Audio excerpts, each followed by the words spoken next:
I have finally arrived to a country I know nothing about. Myanmar! And my only objective for the day is to get to know the place better. Yes. The men always chewing on tobacco, like all the time. Their pants, instead of wearing long jeans, they wear long G, and I'm not even sure what's underneath it. The women, for decoration, they put yellow makeup to look pretty and to cool down. But somehow, someway, men and children also do it. The prices and transportation is so cheap. I get on a 3-hour train ride for 200, which, if I have the exchange rate right, it's 15 cents. The people, even if they can't speak English with you, they will still high-five you for no reason. And that's all that matters to me. That's Myanmar for now. The rest you can Google. That's 1 minute. See you tomorrow! You can't see us, but what you can see is the most beautiful sunrise in the world.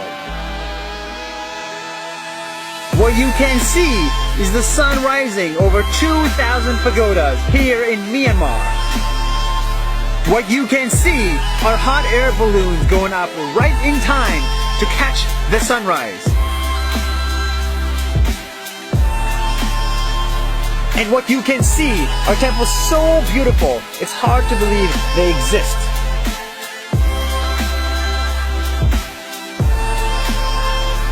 But what you can't see are the 8,000 destroyed pagodas because of time and nature. What you cannot see is how 1,000 years ago, this was the lively center of a prosperous kingdom. And what you can't see, and what I can't show you, is how at peace this place makes you feel. That's Bagan. That's 1 minute. See you tomorrow. Let's talk religion. Before coming to Myanmar, I was told to be careful because I'm a Muslim. And Muslims in Myanmar, at least in the western side of it, are currently being prosecuted. They are what is known as the most prosecuted minority in the world because of clashes between Buddhists and Muslims. But I want this video to be about what's positive. And here in Yangon, it's very easy to find positivity, where just by walking for less than 10 minutes, you have a Buddhist temple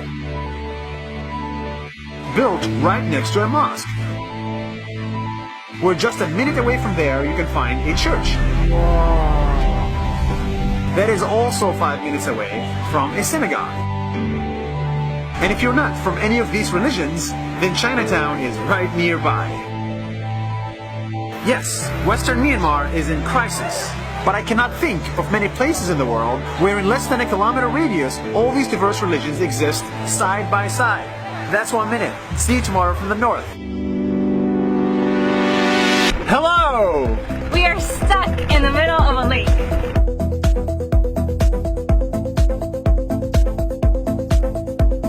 And you might think on this lake there's nothing to see, either above water or underwater.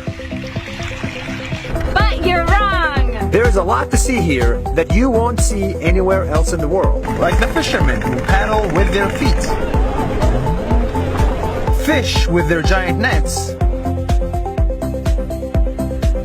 Or do this with the water.